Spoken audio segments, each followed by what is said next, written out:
और चरखी दादरी हरियाणा के अंदर है, वहां एक डिस्ट्रिक्ट कोर्ट के जज की मानसिकता आपके सामने रखता हूं। ये सब बातें मीडिया में आ चुकी हैं। वहां दो हिंदू मुसलमान का झगड़ा हो गया, बैनर हेडलाइन बनी थी दिल्ली के अखबारों में, उस झगड़े में मुसलमान को किसी हिंदू ने पीट पाट दिया। मुकदमा गया डिस्ट्रिक्ट कोर्ट में। डिस्ट्रिक्ट कोर्ट की कुर्सी पे जो जज बैठा था उसकी भाषा हेडलाइन थी। उसने कहा कि तू इस काफिर से पिट के आया है, तुझे तो गोली मार देनी चाहिए थी इस काफिर को, और तुझे होना चाहिए था कि तेरा भाई यहां जज की कुर्सी पे बैठा है। ये आप टचपूंजिए से सरकार की एक छोटी सी पद क्या मिल जाए, आप ऐसे सूखी लकड़ी की तरीके से अपने आप को निष्पक्षता का आदर्श बना लेते हैं। आप झूठी बातों का सामना नहीं करना चाहते, वहां झूठ को सच बताया जा रहा है। आपका झगड़ा वहां है, चला गया आपके हाथ से। और कमाल देखिए, अभी जो पूरे देश में आपने खबर सुनी होगी, त्रिची नाम की जगह है, वहां पे एक जगह है, पूरे गांव की जमीन वक्फ बोर्ड के पास है कि साहब ये तो वक्फ के पास है। वक्फ का मतलब समझते हैं आप लोग? वक्फ एक शब्द है जिसका मतलब होता है कि आप अपनी चीज किसी को वसीयत कर दें, आपने दे दी। इस्लाम में ज्यादातर प्रॉपर्टी अल्लाह के नाम होती है, अल्लाह को दे दी आपने, अब अल्लाह उसका मालिक है। अब अल्लाह तो नीचे आएगा नहीं, नीचे वाले मजे कर रहे हैं। तो वक्फ का मतलब यह होता है। तो आप सोचिए कि देश के सबसे बड़े धनाढ्य व्यापारी मुकेश अंबानी के घर के ऊपर वक्फ ने बहुत पहले से दावा कर दिया है। आप हंस रहे हैं, सरकार आली उसके जो कारिंदे हैं ना, जो करोड़ों में खेलते हैं, वो मजाक समझते हैं। जब मैंने उनको बताया तो उनके थोड़े से होश ठीक आए। वो क्या करते हैं कि वो वालों को मालूम है कि अंबानी से मकान खाली कराने से कुछ होना तो है नहीं, लेकिन दावा होने की वजह से अंबानी का बिजनेस घराना कभी 1 करोड़ दे देता है, कभी 2 करोड़ दे देता है। वो 4 महीने के बाद चले जाते हैं, फिर आ जाते हैं। आप और हम कहां हैं? क्योंकि हम उससे लड़ना नहीं चाहते। 2-4 लोग मारे जाएंगे, 2-4 लोग खपेंगे, ना ना ना। मरना है तो पड़ोसी का लड़का मरे, हमारा लड़का तो सीओ बनेगा। हम क्यों लड़ेंगे? भारत राष्ट्र की भूमि के बारे में आंध्र प्रदेश हाई कोर्ट के एक जज ने, वो हमारी ही तरह ही कोई दीवाना होगा, उस आदमी ने कहा कि वक्फ प्रॉपर्टी के सिलसिले से एक एप्लीकेशन पिटीशन उनके आई। उन्होंने कहा as per the condition passed in the parliament, मैं इस पे सुनवाई नहीं कर सकता, लेकिन मैं इसको समझना चाहता हूं, इसलिए उसने अनऑफिशियली वो पिटीशन एक्सेप्ट कर ली। लेकिन बहुत महान कार्य करके गया हम जैसे लोगों को बताने के लिए। उसने अपने सारे लोगों को लगाया कि ये वक्फ प्रॉपर्टी क्या है, भारत में कितनी है, कहां कहां है, ये सिर्फ उसने डाटा इकट्ठा करवाया। ये आंध्र प्रदेश हाई कोर्ट के जज का कहना है, मेरा नहीं है। उसने कहा भारत की जो टोटल भूमि है उसमें सबसे बड़ी तादाद में, मात्रा में भारत की भूमि रेलवे के पास है, फिर डिफेंस के पास है, और तीसरे नंबर पर मुसलमानों वक्फ के पास है। और आप भारत माता की जय का नारा लगा रहे हैं। कौन सी माता है भारत जिसकी जय कर रहे हैं आप? जिस जमीन पे खड़े हैं वो आपकी नहीं है। इसलिए 47 हो गया, फलाना हो गया, ढिमाका हो गया, औरंगजेब आ गया, इसकी चर्चा करते हैं। मेरे और अपने दौर में जो हो रहा है उसकी चर्चा कीजिए। ये इधर उधर की बातें करके मत बताइए किसी को कि क्या हो गया। आज भी 2011 का सेंसस उठा के देख लीजिएगा। 2011 के सेंसस से भारत के 19 राज्यों में से 9 राज्यों में हिंदू अल्पसंख्यक है। और आप कह रहे नहीं हम अखंड भारत बनाएंगे, जो ये है उसका तो पता नहीं है नहीं झूठ बोलने की बात। हम कि वहां से हम लाएंगे, यहां से हम लाएंगे। अरे ये जो था आपके पास, ये तो आपने 47 में 21 लाख लोगों की लाशों पे लिया और आपने उसको फिर वही बना दिया, क्योंकि आपको भाईचारा सूझ रहा है। आप किसकी कीमत पे भाईचारा कर रहे हैं? नुपुर शर्मा की, कमलेश तिवारी की कीमत पे कर रहे हैं। यह मंजूर नहीं है किसी कीमत पर हमको। इसलिए ये चुप रहने का समय नहीं है। मैंने कहा इसमें अपने भी, जिन्हें आप अपना समझते हैं, अगर वो भी आड़े आए तो वो भी गद्दार हैं। इसमें कोई कंफ्यूजन नहीं होना चाहिए। राजनीति अपनी तरफ, संगठन अपनी तरफ। दुनिया में कोई चीज राष्ट्र बड़ी नहीं हो सकती, चाहे कितना भी बड़ा संगठन हो और चाहे कितनी बड़ी सरकार हो। हम सब लोगों ने सरकारों के पीछे भागते भागते यह हाल कर दिया है कि सरकार हर चीज तय करती है और सरकार बौनी चुनते हैं आप, तो सुप्रीम कोर्ट में यह भी तय होता है कि शबरीमला पे जेंडर जस्टिस होगा, महाकाल पे कितना पानी चढ़ेगा, दही हांडी की लंबाई कितनी होगी, जली कट्टू पे रोक लगेगी। उनके पास ये काम है,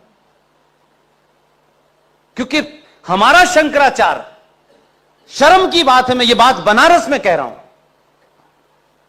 शंकराचार्य के लग झगड़े कोर्ट में जा रहे हैं। यानी भारत राष्ट्र की शक्ति को देखिए आप, और देश एक छोटा सा है, एक सुप्रीम कोर्ट छोटी सी है।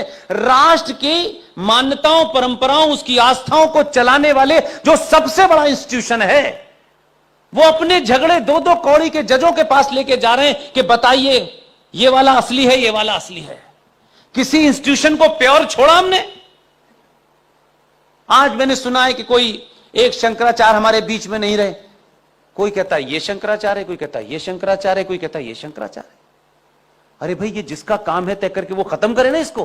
ये भ्रम समाज में फैल रहा है, ये किसकी जिम्मेदारी है? आप मजाक उड़वाते हैं अपना, इसलिए कोई आपको सीरियस नहीं लेता है। आप समझ रहे मेरी बात को? मेरा गुस्सा यह है, राष्ट्र सत्ता के पास जा रहा है कि हमारा फैसला दो, इसलिए कोई हिंदुत्व पे भाषण दे रहा है आपको, कोई कह रहा है ये वे ऑफ लाइफ है, कोई कुछ बता रहा है, कोई कुछ बता रहा है, इसलिए कि आपको आदत पड़ गई है। अपनी लड़ाई खुद नहीं लड़ना चाहते, वो लड़ ले, वो लड़ ले, वो लड़ रहे। कोर्ट से निर्णय आ गया है। कोर्ट कौन है भाई? कोर्ट के पास कहां से ज्ञान आया? कोर्ट तय करेगी ये। हिंदू सनातनी परंपराओं में अगर कहीं कोई बदलाव है या कहीं कोई तरमीम होनी है, कहीं कुछ घटाना बढ़ाना है, किसी की परिभाषा को दोबारा से परिभाषित करना है, ये काम सिर्फ शंकराचार्य का है, किसी कोर्ट का नहीं है। हम मूक दर्शक बने बैठे हुए, हम कब बोलेंगे भाई? मैंने पब्लिकली कहा कि शंकराचार्य हम नहीं जानते, हम उस बारे में, हमारा ज्ञान ही नहीं है। चारों शंकराचार्य बैठे, चाहे देश में किसी भी कोई विवाद हो, हमारी आस्थाओं से और परंपराओं से सिर्फ शंकराचार्य की बात आखिरी होगी, खत्म। हम ये बना ही नहीं रहे हैं, इसलिए वो अपने झगड़े में लगे हुए हैं। आपस में झगड़ा है, अपने शत्रु से भी नहीं सीखते। उनके यहां कोई झगड़ा हुआ आज तक? मोहल्ले की मस्जिद में कौन इमाम होगा, इस पे भी झगड़ा नहीं है उनके यहां, क्योंकि एजेंडा कुछ और है, आपके एजेंडे कुछ और है। मुझे तो पता नहीं, मैं तो ज्ञानी नहीं हूं। हमारे आपके बनारस के एक साथी हैं जो हमारे साथ 24 घंटे रहते हैं, ओम यादव जी बनारस के, उन्होंने बताया कि यहां कोई विद्युत परिषद है, वो तय करती है कि शंकराचार्य कौन होगा। तो करके खत्म करें ना भाई। इस विवाद को जितना बढ़ाएंगे उतना आज का युवा ये सवाल पूछेगा जो मैं उसके बेहाफ पे पूछ रहा हूं कि भाई ये ऐसा है क्या? भाई आपके यहां है, ये हम मानते हैं, सम्माननीय है, पूजनीय है, लेकिन पूजनीय का पूज लायक तो स्थान बना के रखो कि उनको भी कोर्ट के चक्कर खिला रहे हो भाई। इसलिए 2022 के भारत में सच बोलिए, जोर से बोलिए, चिल्ला चिल्ला के बोलिए। पूरी दुनिया सच सुनना चाहती है, और यही वजह है कि आज के दौर की सबसे, मैं कहता हूं कि परिस्थिति जो मुझे लगती है कि दुनिया में जो बदलाव हो रहा है, आप जिस पोजीशन पे खड़े हैं, मैं पार्टी पॉलिटिक्स की बात कभी नहीं करता, मैंने किसी पार्टी को कोई सर्टिफिकेट नहीं दिया, लेकिन अगर कोई बड़ा काम कर रहा है तो उसकी जाति क्या है, उसका पद क्या है, यह बिल्कुल मेरे लिए महत्वपूर्ण नहीं है। भारत की पोजीशनिंग अंतरराष्ट्रीय इस वक्त इतनी महत्वपूर्ण है, और इसलिए है कि अभी आपने देखा एक प्रधानमंत्री बना, फिर उसने इस्तीफा दे दिया, फिर वो भी कोई हटने वाला है। पूरी दुनिया में जो उथल पुथल है, इस समय भारत की पोजीशनिंग इतनी स्ट्रांग है कि आप किसी गलत फहमी के चलते अपना तेरा जातिवादी ये इलाका वो इलाका, इन सब चीजों से उठ करके आप ये मान के चलिए कि अगर इस वक्त देश के अंदर सिंगल पार्टी बहुमत की सरकार नहीं होती तो आपका सबसे ज्यादा बुरा हाल होता। और चरखी दादरी हरियाणा के अंदर है, वहां एक डिस्ट्रिक्ट कोर्ट के जज की मानसिकता आपके सामने रखता हूं। ये सब बातें मीडिया में आ चुकी हैं। वहां दो हिंदू मुसलमान का झगड़ा हो गया, बैनर हेडलाइन बनी थी दिल्ली के अखबारों में, उस झगड़े में मुसलमान को किसी हिंदू ने पीट पाट दिया। मुकदमा गया डिस्ट्रिक्ट कोर्ट में।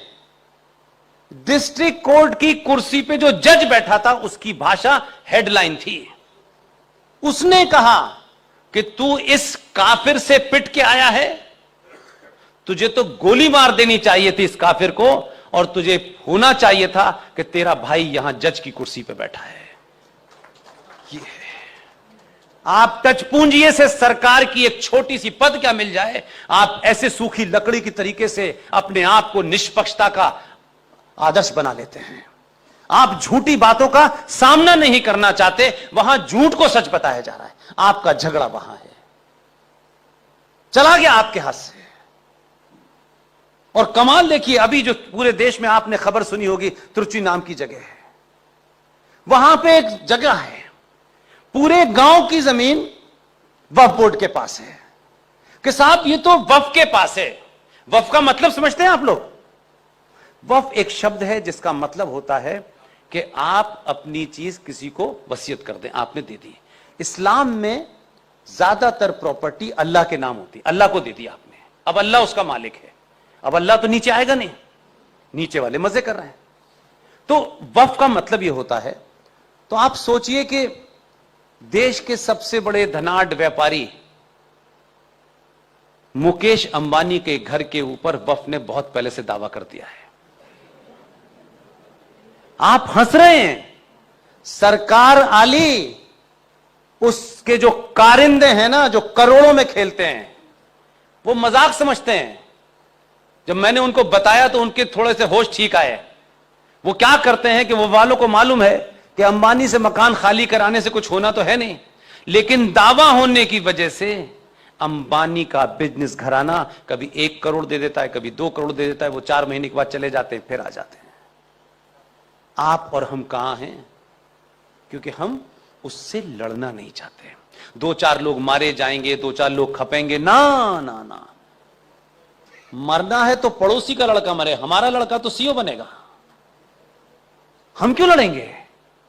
भारत राष्ट्र की भूमि के बारे में आंध्र प्रदेश हाई कोर्ट के एक जज ने, वो हमारी ही तरह ही कोई दीवाना होगा, उस आदमी ने कहा कि वक्फ प्रॉपर्टी के सिलसिले से एक एप्लीकेशन पिटीशन उनके आई। उन्होंने कहा as per the condition passed in the parliament, मैं इस पे सुनवाई नहीं कर सकता, लेकिन मैं इसको समझना चाहता हूं, इसलिए उसने अनऑफिशियली वो पिटीशन एक्सेप्ट कर ली। लेकिन बहुत महान कार्य करके गया हम जैसे लोगों को बताने के लिए। उसने अपने सारे लोगों को लगाया कि ये वक्फ प्रॉपर्टी क्या है, भारत में कितनी है, कहां कहां है, ये सिर्फ उसने डाटा इकट्ठा करवाया। ये आंध्र प्रदेश हाई कोर्ट के जज का कहना है, मेरा नहीं है।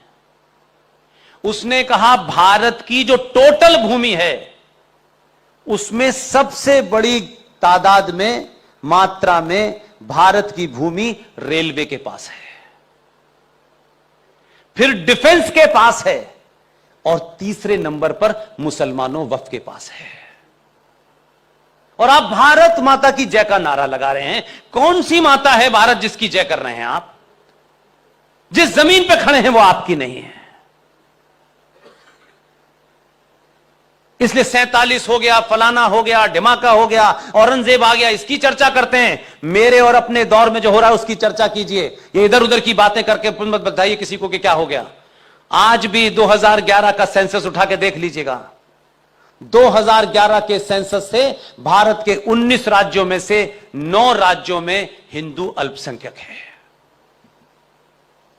और आप कह रहे नहीं हम अखंड भारत बनाएंगे, जो ये है उसका तो पता नहीं है नहीं झूठ बोलने की बात।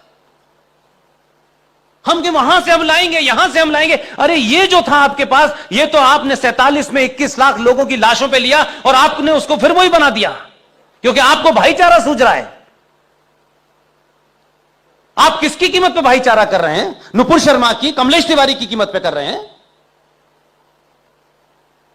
यह मंजूर नहीं है किसी कीमत पर हमको। इसलिए यह चुप रहने का समय नहीं है। मैंने कहा इसमें अपने भी, जिन्हें आप अपना समझते हैं, अगर वो भी आड़े आए तो वो भी गद्दार हैं। इसमें कोई कंफ्यूजन नहीं होना चाहिए। राजनीति अपनी तरफ, संगठन अपनी तरफ। दुनिया में कोई चीज राष्ट्र बड़ी नहीं हो सकती, चाहे कितना भी बड़ा संगठन हो और चाहे कितनी बड़ी सरकार हो। हम सब लोगों ने सरकारों के पीछे भागते भागते यह हाल कर दिया है कि सरकार हर चीज तय करती है और सरकार बौनी चुनते हैं आप, तो सुप्रीम कोर्ट में यह भी तय होता है कि शबरीमला पे जेंडर जस्टिस होगा, महाकाल पे कितना पानी चढ़ेगा, दही हांडी की लंबाई कितनी होगी, जली कट्टू पे रोक लगेगी। उनके पास ये काम है, क्योंकि हमारा शंकराचार्य, शर्म की बात है, मैं ये बात बनारस में कह रहा हूं, शंकराचार्य के झगड़े कोर्ट में जा रहे हैं। यानी भारत राष्ट्र की शक्ति को देखिए आप, और देश एक छोटा सा है, एक सुप्रीम कोर्ट छोटी सी है। राष्ट्र की मान्यताओं, परंपराओं, उसकी आस्थाओं को चलाने वाले जो सबसे बड़ा इंस्टीट्यूशन है, वो अपने झगड़े दो दो कौड़ी के जजों के पास लेके जा रहे हैं कि बताइए ये वाला असली है, ये वाला असली है। किसी इंस्टीट्यूशन को प्योर छोड़ा हमने? आज मैंने सुना है कि कोई एक शंकराचार्य हमारे बीच में नहीं रहे। कोई कहता है ये शंकराचार्य है, कोई कहता है ये शंकराचार्य है, कोई कहता है ये शंकराचार्य है। अरे भाई, ये जिसका काम है तय करके वो खत्म करे ना इसको। ये भ्रम समाज में फैल रहा है, ये किसकी जिम्मेदारी है? आप मजाक उड़वाते हैं अपना, इसलिए कोई आपको सीरियस नहीं लेता है। आप समझ रहे मेरी बात को? मेरा गुस्सा ये है, राष्ट्र सत्ता के पास जा रहा है कि हमारा फैसला दो, इसलिए कोई हिंदुत्व पे भाषण दे रहा है आपको, कोई कह रहा है ये वे ऑफ लाइफ है, कोई कुछ बता रहा है, कोई कुछ बता रहा है, इसलिए कि आपको आदत पड़ गई है। अपनी लड़ाई खुद नहीं लड़ना चाहते, वो लड़ ले, वो लड़ ले, वो लड़ रहे। कोर्ट से निर्णय आ गया है। कोर्ट कौन है भाई? कोर्ट के पास कहां से ज्ञान आया? कोर्ट तय करेगी ये। हिंदू सनातनी परंपराओं में अगर कहीं कोई बदलाव है या कहीं कोई तरमीम होनी है, कहीं कुछ घटाना बढ़ाना है, किसी की परिभाषा को दोबारा से परिभाषित करना है, ये काम सिर्फ शंकराचार्य का है, किसी कोर्ट का नहीं है। हम मूक दर्शक बने बैठे हुए, हम कब बोलेंगे भाई? मैंने पब्लिकली कहा कि शंकराचार्य हम नहीं जानते, हम उस बारे में, हमारा ज्ञान ही नहीं है।